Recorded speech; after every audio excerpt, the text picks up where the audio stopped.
Hi, good afternoon, and thanks for watching. Today I'm joined by Kingsley from NetSupport in the UK, and we're going to have a quick chat about the software that NetSupport provide and how that can help you in schools out here across the Middle East. Hi, Al. Hello, hello. Good to be here. Thank you. How are you doing? I'm doing very well. Yeah, really good. And looking forward to just chatting about NetSupport with you. That's brilliant. So we first got connected when I was working in the UK, and you had your software within the school that I did my teacher training. So this is a little bit of a blast from the past for me. So could you share with our viewers what NetSupport is and what we'll be talking about? I certainly can. I mean, as a business, we're 32 years young, so we're starting to get the hang of the EdTech scene. And we operate in 110 countries around the world and currently support just over 18 million users. So we're a fairly well-established business. Head office is in the UK, but we have bases all around the world. And fundamentally, we develop technology solutions, largely in co-production with educators, that provide, as I like to refer to them, the layers of an onion, the kind of tools that provide the wraparound management of all the school IT, making sure those devices are ready to go and available when the lesson starts. The tools to allow and foster interaction and orchestrate the classroom session. So teacher being able to see what the kids are up to, quiz them, test them, help shepherd them, make sure that things happen nice and easy, maybe just launching the right website or apps on all the devices rather than waiting for the kids to join in with the process. And then probably the most important one wrapped around that is we develop the tools to keep children safe online. So they're really the tools that help monitor and protect. And of course, you know, if you've got the right tools to help shepherd and protect, it also levels the playing field in terms of accessibility and support to your technology. Right. So I remember sitting at the front of the class and saying to everybody, today we're going to work on laptops, which is actually much more prevalent now than it was back then. And being able to launch the software, which allowed me to see the screen of each and every child in the classroom, even though they might have had their backs to me or the laptop fronts were to me, and I couldn't see what they were doing. So we would often encounter the situation where children would flick off their work and go off to a gaming site or go off to a social media site. And the software allowed me to understand that that was happening, know that was happening, and therefore speak to the children individually. I think we could send private messages like over the software, recorded, obviously not private, because safeguarding is one of your key areas, but you could send a message that flipped up on the screen to say, come on now, back on task, without embarrassing the rest of the children. I think there's a whole ecosystem that we develop within our product. So as well as seeing what they're doing on the screen, you're absolutely right. Controlling what websites they can access and to assist launching for the students. There's lots of communication, messaging one-to-one, messaging to a group. There's the opportunity to take what the student's doing and share that as an exemplar to the rest of the class. So you can actually highlight.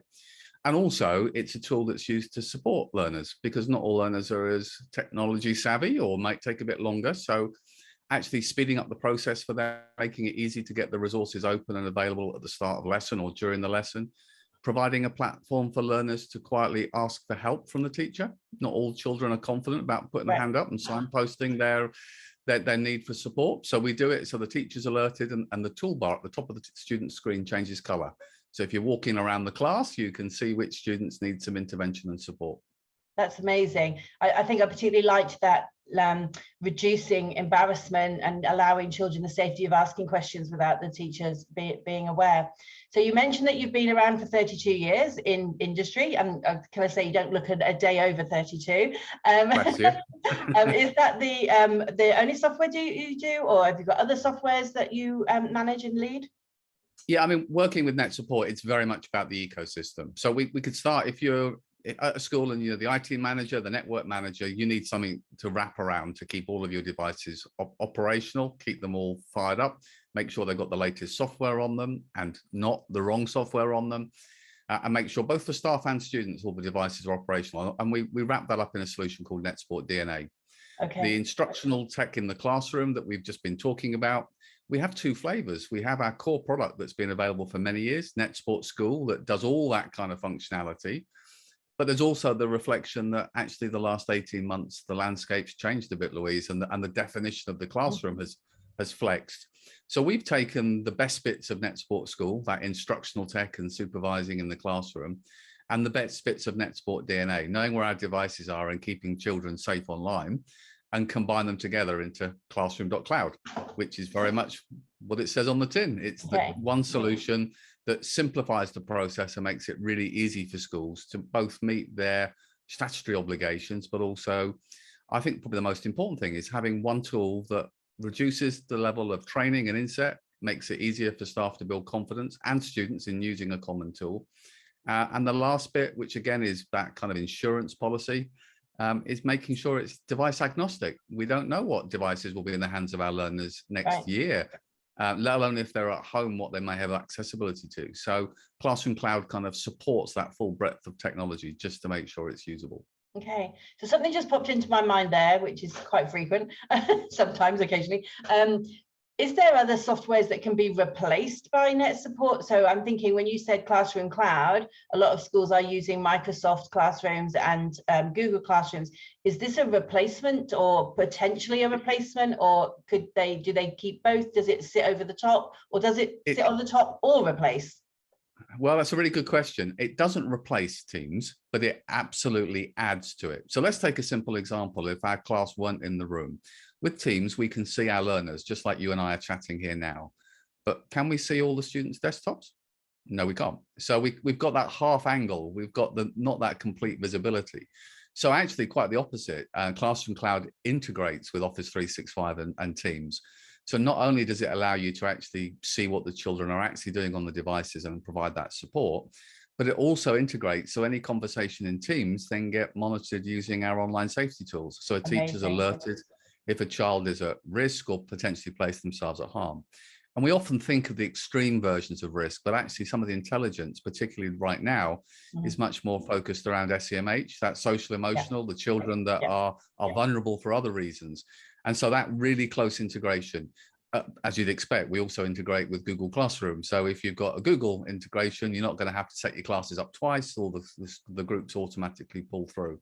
So again, it's about having that flex. So Teams has got all sorts of benefits, as has the broader integration. This is complementary and makes life much easier. It does replace your need for standalone classroom management or standalone safeguarding solutions. So there's definitely a saving to be made for the school.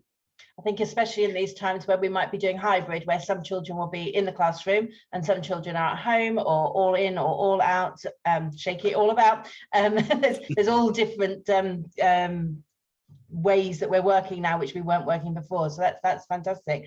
Is there any ways that the software could save the school any money? Oh, massively. I mean, I always think, people always say, well, it's not about the money, it's about the pedagogy, it's about the experience. But actually the money is the facilitator. If we can save money, we've got more to put into the classroom resources and the learning experience. So a good starter for 10 is, and I often talk around the world about developing a digital strategy. Before you start looking at what you want to add, you need to reflect on what you've got. And with the tools that NetSupport provide, it's important to understand what devices you have, where they're deployed, and more importantly, are they actually being used effectively? And often what schools find is they've got carts of devices that are rarely used, that could be better deployed elsewhere in the school, or probably the big one, there's lots of subscriptions for curriculum software they've been paying for years that actually they're not using anymore. So tools like NetSupport DNA will allow a school to identify, hang on a second, we've got 200 applications here. That one hasn't been used on any devices in the last 9 months. We perhaps can skip that renewal. Or rather than going out and buying some new technology, we've got a load here that are hardly ever used. Let's redeploy them to this location where they can be better affected. So there's lots of opportunities, and that's part of bringing together that foundation for your strategy, and then you can build on it. I think that's one of the reasons I like it. So tell me very briefly, any projects that you've undertaken in the UAE or within the Middle East? I know you're out here quite prevalently. Any projects that are out here that you'd like to talk to us about or share with us that would excite and enthuse us for the product? Well, I mean, listen, the reality is with the portfolio, we work with schools who are looking for 50 devices, and we work at ministry level for major projects. Over the last few years, we were involved in the Mohammed bin Rashid Smart Learning Project, where we deployed our technology onto about 40,000 new devices as part of the one-to-one initiative. In Qatar, the Supreme Education Council, we were involved with their one-to-one initiative, again, another 20,000-30,000 devices. Wow. And slightly further down in Kuwait, we were involved with the MOE there, and our technology NetSupport School was deployed onto 80,000 devices as a rollout. So we've worked at the really high level, and we've worked with loads of individual schools. I think the key thing, and I appreciate you sharing it, is we've been involved for a long time in the UAE and the broader Middle East. And so we are very much focused about building relationships, not generating transactions. We like to work with schools, and the strength of our product, and I guess the reason we're 32 years young, is because we co-produce, we listen, we learn, and we're constantly evolving our solutions. I can't believe you existed before I was born. No, me neither. I mean, to be fair, you know, how did you create a company? You know, I started at age 2, so you know, from that point of view, we're all early learners.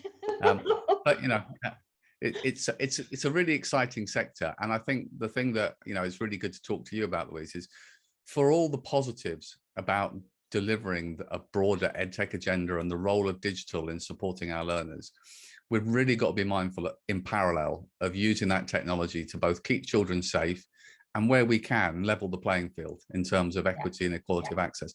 And not all our learners can use all the tools. So things like, you know, implementing and integrating and utilizing things like Immersive Reader and other supportive tools, where possible, we try and make sure that the whole cohort can get the benefit of the technology.